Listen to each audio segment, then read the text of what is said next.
दीप, गर्मी बहुत बढ़ रही है लेकिन पूरे हम फाइनेंशियल सिस्टम्स को देख लें वो ठंडा पड़ा हुआ है। बिल्कुल, बाजार में बिल्कुल गर्मी का माहौल नहीं है। एक दिन हल्का सा रिबाउंड आता है, जैसे कल सुबह हम बात कर रहे थे, वो भी ऊपरी स्तरों पर देखते हैं वापस बिकवाली आ जाती है। तो वैसा ही होते हुए दिखा। एक दिन हल्की सी राहत आई थी अमेरिकी बाजारों में, बट कल फिर से आपने बिकवाली होते हुए देखी है और उसी का इम्पैक्ट आप सुबह एशिया के बाजारों में भी देख रहे हैं। तो कोई भी अभी तक ऐसी राहत नहीं आ रही, ऐसा ट्रिगर नहीं आ रहा है जिसकी वजह से बाजार कॉन्फिडेंस के साथ आपको आगे बढ़ते हुए दिखे। और कल हमने देखा फिर फिसले हैं अमेरिकी बाजार।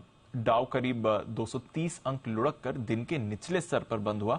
हालांकि बाकी इंडेसीज में इतनी ज्यादा गिरावट नहीं थी। नैस्डैक में तो हल्की फुल्की गिरावट रही और उनका जो रसल 2000 है, ब्रॉडर मार्केट का mid cap small cap index, वहां पर तो आपको मामूली बढ़त दिखी या लगभग फ्लैट ही बंद हुआ। तो एक तरह से अमेरिकी बाजारों में जो गिरावट है या ऊपरी स्तरों पर बिकवाली है, जो लैक ऑफ कन्विक्शन है, वो अभी भी आपको बरकरार दिख रहा है। मल्टी मंथ लोज पर अब आपको डाउ गिरते हुए दिखा है। एंड मोर इंपॉर्टेंटली, इस साल की जितनी भी बढ़त थी डाउ की, वो उसने पूरी तरह से गवा दी है। दिसंबर एंड में पिछले साल के एक जो रिबाउंड शुरू हुआ था वो जनवरी में काफी अच्छा रहा था, बट उसके बाद फरवरी में हम देख रहे हैं स्पेशली सेकेंड हाफ फरवरी का काफी खराब रहा है। तो इस साल की डाउ की पूरी बढ़त गवा दी गई है। एसएनपी और नैस्डैक अभी भी आपको थोड़ा पॉजिटिव टेरिटरी में दिख रहे हैं ऑन अ वाईटीडी बेसिस अगर आप देखेंगे, बट अदरवाइज संकेत कुछ ज्यादा खास आ नहीं रहे हैं।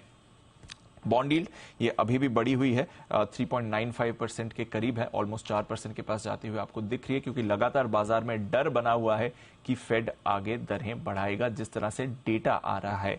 डेटा की बात करें तो एक डेटा जिसकी वजह से कल मूड और खराब हुआ वो है कंज्यूमर कॉन्फिडेंस डेटा।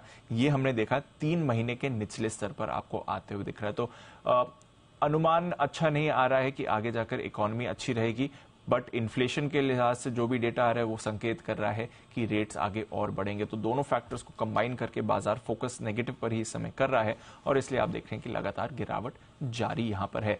थोड़ा स्टॉक स्पेसिफिक एक्शन जरूर आपने देखा। मेटा का शेयर, इसमें हमने कल 3% की तेजी देखी है, क्योंकि एक नए एआई प्लेटफॉर्म पर कंपनी काम कर रही है, ऐसा उन्होंने बताया है।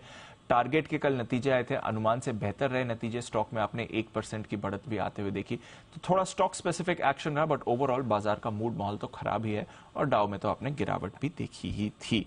पिछले महीने की अगर आप बात करें तो करीब 4.25% फिसला है डाउ। एसएनपी 500 पर 2.5% की गिरावट थी। नैस्डैक भी 1% से ज्यादा की गिरावट लेकर बंद हुआ है।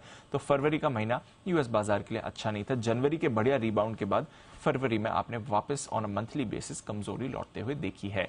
यूरोप, यहां पर भी कल कमजोरी ही थी, कोई बड़ा एक्शन यहां पर भी नहीं बनते हुए दिखा।